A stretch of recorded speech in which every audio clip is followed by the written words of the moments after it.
আসসালামু আলাইকুম প্রিয় বন্ধুরা, আজকে কি ভিডিও বানালাম তো সেটা আপনাদেরকে শেয়ার করব। এই যে কলা তরকারি, মাছ দিয়ে মসুর ডাল, তো আর বৌমাকে কাতলা মাছ দিয়ে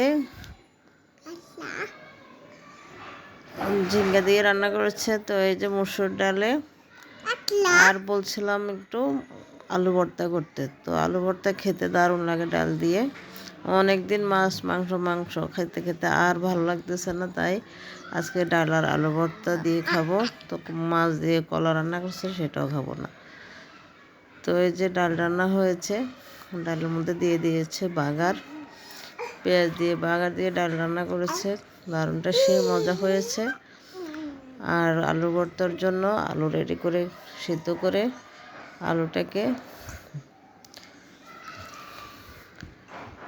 রেডি করে রেখেছে। এখন শুকনো মরিচ ভেজে এরপরে দিয়ে দেবে আলুর ভর্তার মধ্যে। এই যে শুকনো মরিচ স্টাইলে কি সুন্দর বোতলে পরে রেখে দিয়েছে। এটা খেতে দারুণ, যাদের পোড়া মরিচ খেতে মন চায় এভাবে করে খাবেন।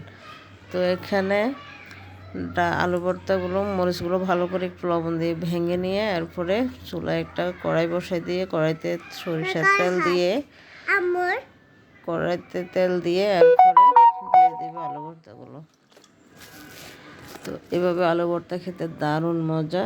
যারা এভাবে করে কখনো খান নাই তারা এভাবে করে খাবেন। এই যে কড়াইতে তেল দেওয়া হয়েছে, তেলটা গরম হলে দিয়ে দিবে পেঁয়াজ ভেজে পেঁয়াজ লাল লাল করে এরপরে দিয়ে দিব আলুগুলো, মেখে রাখা আলুগুলো দিয়ে দিব। তো এদিকে পেঁয়াজগুলো ভাজা হচ্ছে।